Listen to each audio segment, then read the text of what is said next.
Hello, everybody, and thank you for tuning in to the Liberty Report. With us today, we have Chris Rossini, our co-host. Chris, welcome to the program. It's great to be with you, Dr. Paul. Very good. We have lots of things to talk about, and not enough room. But we are going to start off, of course, I want to mention something about a bill in Texas that has recently been passed having to do with gold. And this, to me, is a good sign. It's not a total answer. But there's various states, there may be 8 or 10 or so states that have already changed the law. And what I like about it, the law says that the states pass law, and it's very constitutional, and the law says that the state can't charge sales tax or capital gains tax on money. You say, well, we don't do that on dollars and bonds, on a dollar when you exchange it.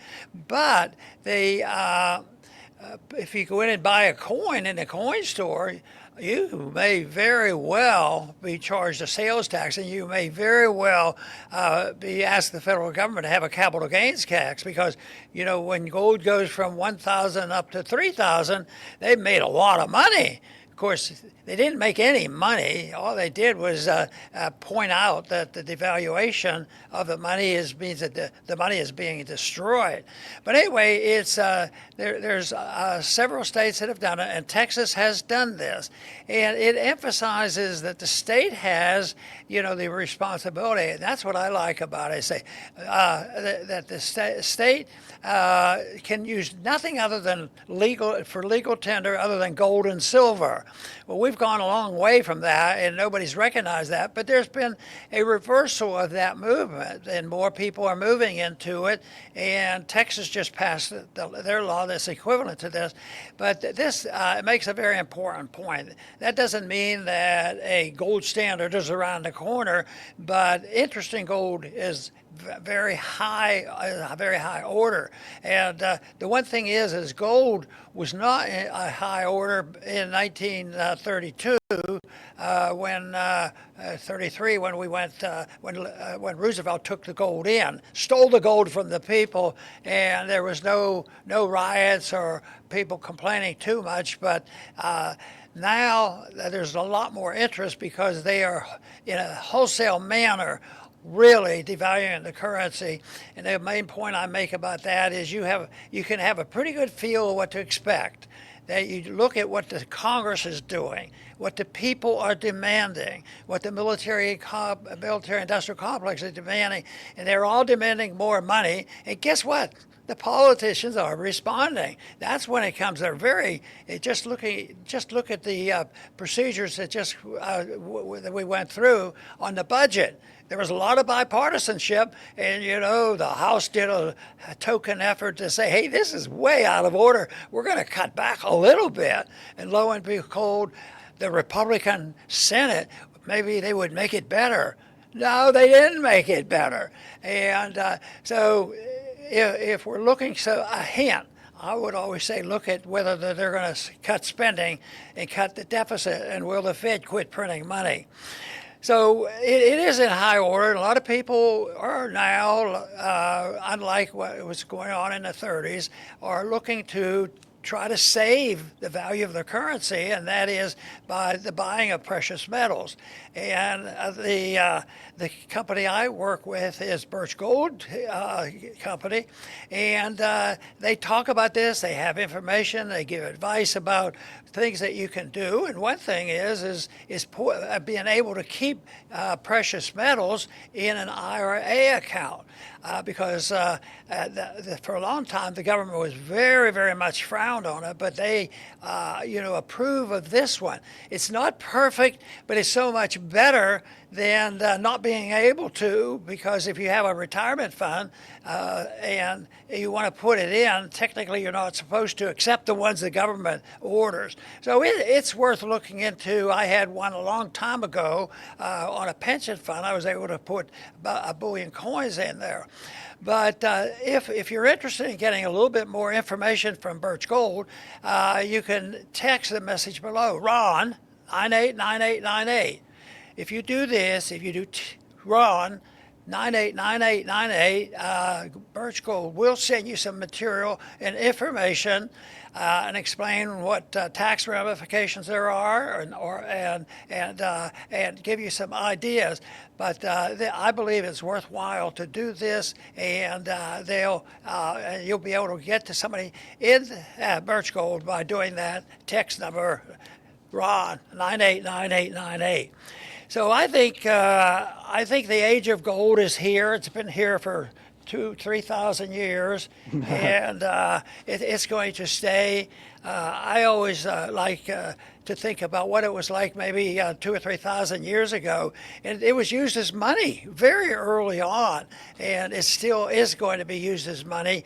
And the big thing is there'll be a lot of legislation, because the government, what was Roosevelt's concern? Not that there was already a huge amount of inflation. There was deflation in the Depression, but he knew they had to inflate. They had to have a depression to buy their way out, and a war to fight, and all these things. So that led to a bad system that has lasted too long, that had to break down, and it driven us to our first announced bankruptcy, a literal bankruptcy, and that was in '71, when our government no longer would meet their promise that they would deliver an ounce of gold for $35 of Federal Reserve notes. Even though we weren't allowed to own gold, that was good because the foreigners did that, and we ran out of gold. We couldn't honor that commitment. So things are different right now, and things are moving quickly. So I think the precious metals are something that fascinates me, just because it's a fascination of economic policy, but it's also fascinating because a lot of people can benefit by knowing more about gold and what they can do to try to protect the value of their currency and their investments. But we today, with Chris and I, we want to talk about several things, and our problem is trying to narrow this down. But we wanted to talk about some of the issues, and that is. What kind of a week did the president have? Did he have a good week? He's given some pretty good talks. Even on foreign policy. I'm here to stop wars. I'm not here to start wars. I'm here to end war. And that kind of talk was always good. But then I have to every once in a while, even back then, remember, George W. Bush said a lot of those similar things too, but we were just getting ready to accelerate on wars. So right now, there are several things that we want to talk about where it's a mixed bag, because the president would like to be friendly with libertarians. He knows how to be friendly, which is being smart and understanding, and that is with the different factions. So I think if you're talking about politics, you'd have to say he did pretty well with the religious right, and that would be something nobody predicted at the very beginning. And now there's a coalition, and I think Trump has always been respectful to Rand, and they got along well and played golf and that sort of thing.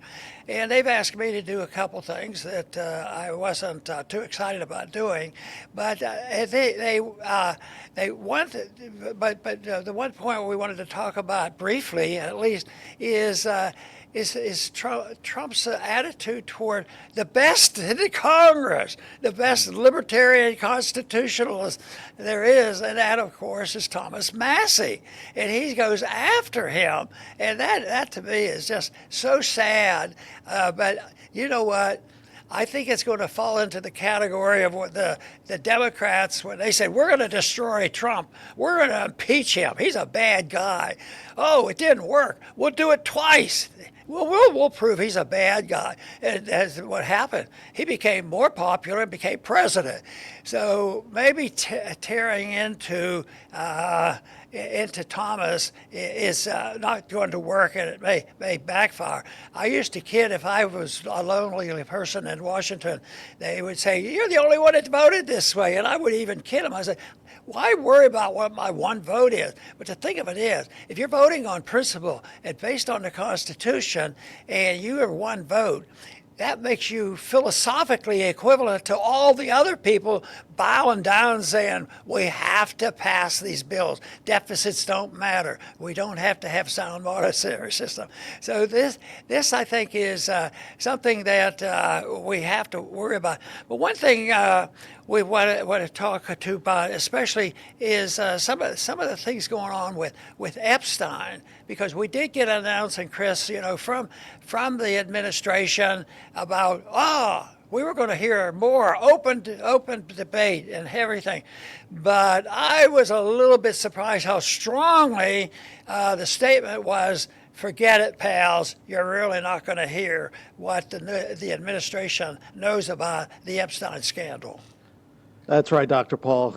Yes, President Trump, I would say out of both of his administrations, this had to be perhaps the worst week, where he just pounded away on his supporters to where they can't even take it anymore. And we're going to talk about the other issues, but yes, the Epstein is obviously the biggest one. First, because of the moral implications. I mean, just from a moral standpoint, this is just horrible for our nation that our government is doing this with heinous crimes, letting criminals off the hook, and not, shoplifters, as bad as shoplifting is. Terrible crimes. And this has upset even his most loyal supporters. You could see it on X all day, every day. It's not going away. And I'm sure on the other side, too, people on all sides are upset because everybody knows that this is not true. Files were on Bondi's desk, all these disgusting videos that they were watching. And then all of a sudden, case closed, no clients, no blackmail. And then Trump made it even worse when he said, "You're still talking about this?" when he was just simply asked a question.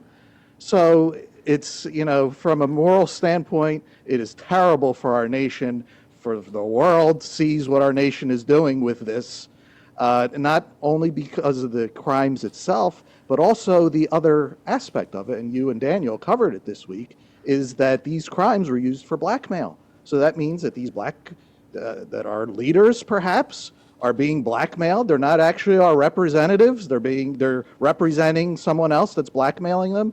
I mean, this is very bad, and I know they probably want this to go away, but I think the American people, this was a big one, and I don't think it's going to be accepted. It's real easy for the people we're talking about right now to say, no, we're wrong when we say there's no real bipartisanship, and there are differences. And there, in some areas, there are. Probably immigration is one, and but that doesn't take care of all these other big issues, whether it's the First Amendment or whether it's the foreign policy and the military-industrial complex. But I wanted to mention this about Ukraine. There's been a lot of talk about Ukraine, and they was going to stop that war at once. But I would say 99% of all the reporting since 2014 has been the whole argument has been the invasion by Russia into Ukraine, and it's repeated over and over again. But Daniel and I, as well as Chris, over these years, we have tried to point out that this whole thing about who started what, they fail to recognize that we participated in a coup. The record is there, the evidence is there, and we were the ones that broke our promises about staying away from the borders of Russia. And Russia's history indicates, well, maybe they have a reason to be nervous about what the West is doing. So many of us now have tried to explain that we believe NATO with the United States, because we are NATO, had the organization to go in there and overthrow the government and have a coup, and then Russia thought that NATO was getting too antsy, too close, and property being taken. So that is something, though, that they avoid talking about. Yeah, we want peace, and what are we going to do? But I remember during the Cold War that somebody explained to me once. They say, Russia's for peace. I said, what do you mean they're for peace? I said, they're terrible. And they say, no, they talk about, they really do want peace, but they have one qualification. They want peace on their terms. And I think of that as being so realistic that maybe that's what's going on now, that everybody, not everybody, the people who are for peace, they will have peace only on their terms, And it may be that they're stretching the terms that they had promised, and maybe they are stretching the terms and the conditions that we have in our Constitution. That's one of my biggest beefs, is if we'd have had to declare war since World War II, Korea, Vietnam, the Middle East, Afghanistan, Ukraine, Syria, all of those things. Just think of the dollars would be spent. Just think of the innocent people that would have been killed. So that is the thing that bothers me the most. But a lot of times the conversation and what people say sounds pretty good. We're going to stop wars, and we're not going to start any. I wish them well. Yeah, all right, Dr. Paul. Yeah, the Ukraine war is another major, I'm not even going to say mistake. This is not a mistake. He's consciously continuing this war. And our country, people can see the bankruptcy around us. And by far, the number one reason is the military-industrial complex and the warfare state, the empire. So everybody knows this. We don't want this anymore. We want to keep our money here and try to live normal lives. And President Trump campaigned on this. And this war in Ukraine was lost before it even began. Kind of like the Middle East. You're not going to go in there, we're going to go in, bring freedom and democracy, and everybody's going to have a McDonald's, and everybody will be just like America. We were saying before it even started, no, you're not. You're not going to do any of this. And 20 years and trillions of dollars later, they didn't, because it's impossible. So Ukraine defeating Russia was as close to impossible as you can get to. Yet they did it anyway. And President Trump, all he had to do was go in and say, that's it. Biden's failed war is Biden's failed war. I'm washing my hands of this. I want no part of it. And that's it for America. It is now 6 months later. He has done no such thing. He says now they need more weapons, and just has gone back on it. So he is making Biden's failed war, which was a failure at the beginning, his own failed war on top of it. So shame, very, very shameful, because it's continuing the bankruptcy of our country. The military empire is our big albatross, and President Trump is just continuing it. And the other thing that goes along with this, and the same type of foreign policy, because in the Middle East, the war between Israel and the Palestinians are such that that keeps getting worse. And every once in a while they say, oh, no, we're going to work a peace. But other times they have some absurd, hints on what peace would really look like. The terms that we on our side, the NATO people and others, is quite a bit different. I think if the American people knew about the money spent, I mean, this isn't like millions of dollars. This is not just billions of dollars. I mean, this is hundreds of billions of dollars that are being used, and it's perpetual. But now there's a lot of organization in Israel now, organization and speaking on of Jewish people that are sick and tired of it. You say, oh, that's surprising, is it? Well, is it surprising that a couple of us have over the years spoken out against our government? We're so grateful that we still have a remnant of the First Amendment, and we're allowed to do it, but not all the time. Sometimes people get punished for this, and when you think about how we use the weapon against the colleges, if they come up with speeches or professors that argue the side of the Palestinians versus Israel, they can get fired, and we'll punish them. We give you a lot of money to the university. but we're going to punish you by taking away your money. Well, they should have it taken away, but they never should have been given the money in the first place. So people, because when you take the money away, it looks like you're speech control. They are, but it's speech control when they were giving their money to propagandize. So that's why all these things that we're talking about, Chris, I think are a pretty strong argument for our overall picture for foreign policy. Non-interventionism, mind our own business, and pay a little attention to the Constitution. That's right, Dr. Paul. Yeah, you already talked about the Lindsey Graham. I just want to comment on that, and then we'll go back to you for the COVID jabs.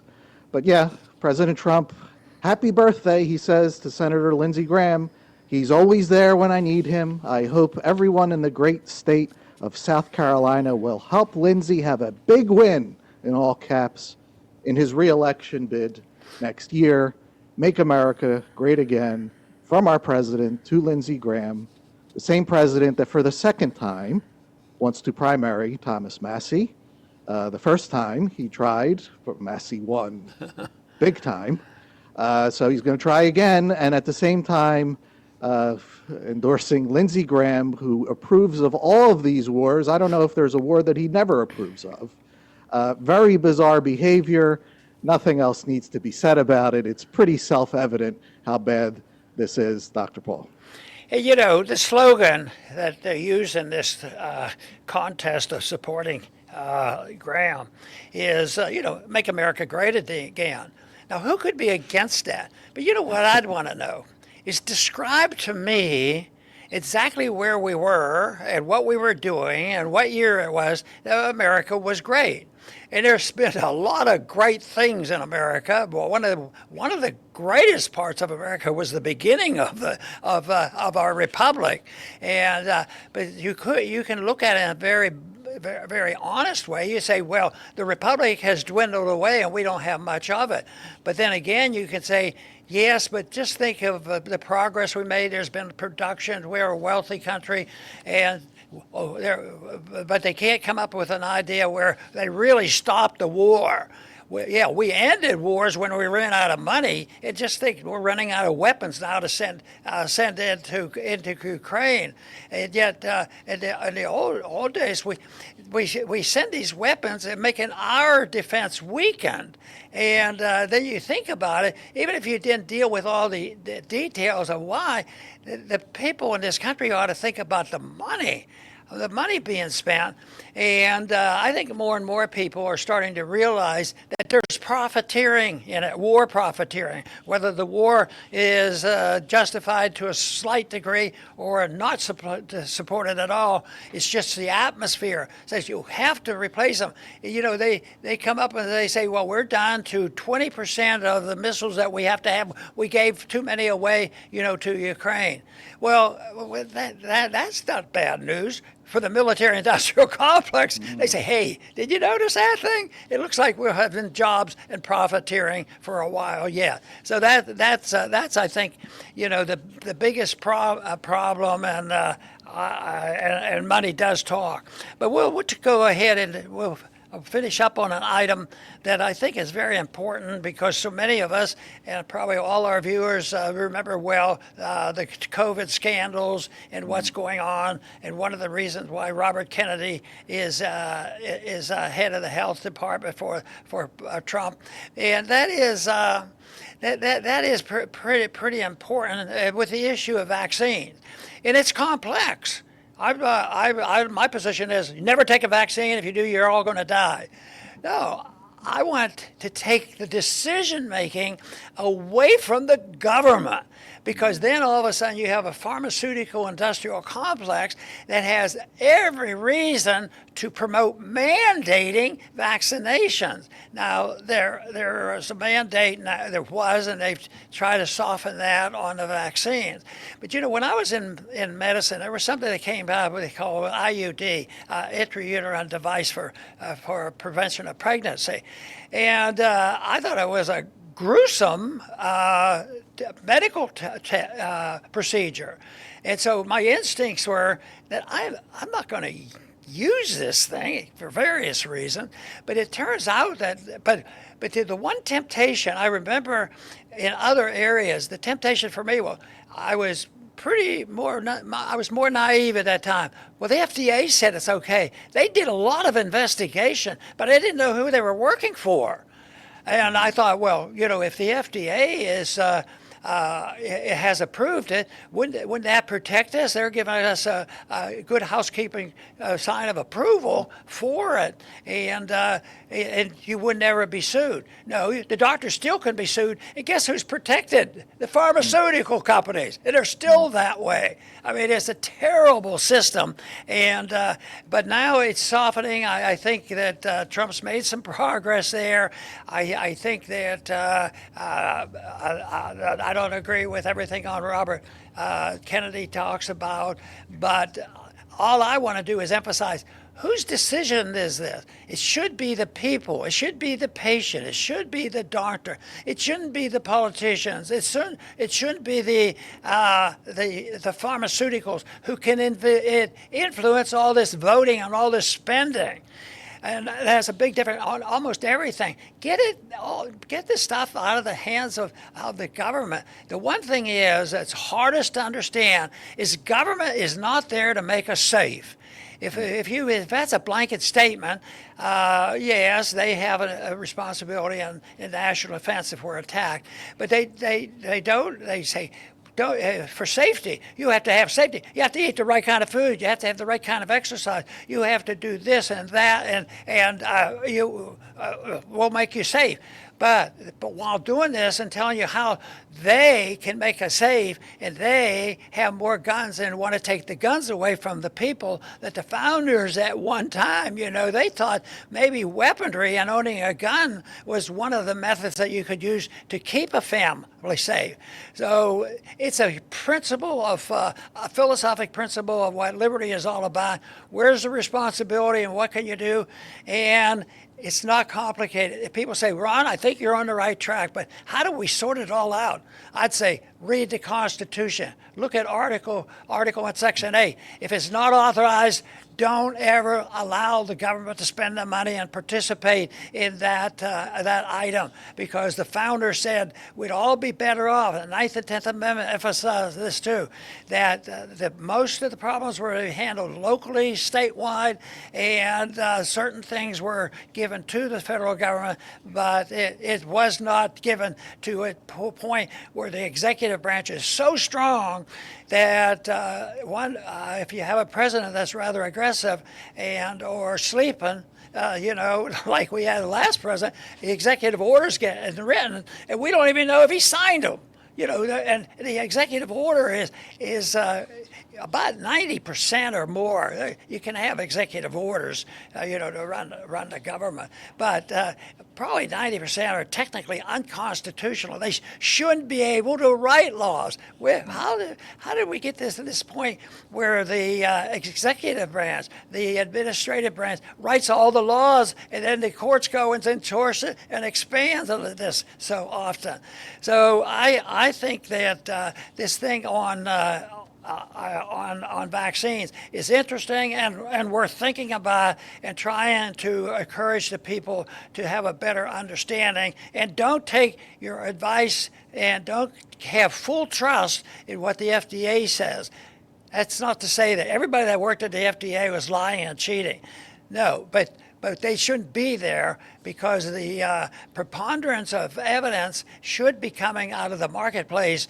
And they say, well, the universities will defend what we do. Yes, because they get money from you, and they that's their job, is to propagandize.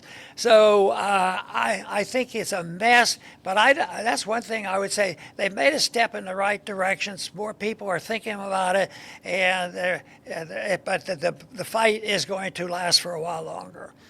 Very good. Yeah, Dr. Paul, this will be my final word on it. Yes, even though progress has been made, this was a bad one. The Moderna, of all companies, got full approval for COVID jabs for babies 6 months old and older.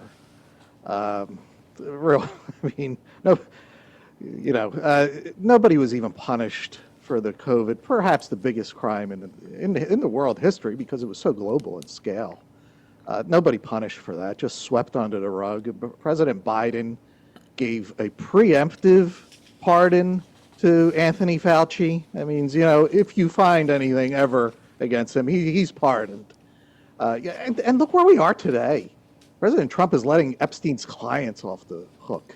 So you have Fauci getting preemptive pardons, Trump with Epstein. We're not going forward here, America. We're still deep in the swamp, and this is all bad stuff. Now, we can't become doomsayers because things turn around, but we do have to call it as it is. We don't want to bury our head in the sand, and there are a few people out there that say, this doesn't matter anymore. No, this matters because this shows the nature of our modern government, and it is nothing like the nature of what America's founders wanted for our country, and we know it. We could feel it, all of us. So we'll just keep calling it as it is, and hopefully next week President Trump does something better because this was a really bad one. Very good. I want to thank all our viewers for tuning in today, and I'd like to ask them to do us a favor because we know what the Constitution says, and we do our very best to seek out the truth and promote that. But I'm also interested in what the viewers are thinking about. So if anybody is inclined to send us a note somehow or another, and say that the format, especially today, it was more in discussion on several issues. If you have some suggestions, I'd like to hear about them because there might be some items that we forget. We can't cover everything, but because the cause of liberty is this number one cause that we talk about, but that affects everything that we do if they're invading our liberty and taking away from our personal liberty and our constitutional rights. But I do want to thank everybody for tuning in today to the Liberty Report. Please come back soon.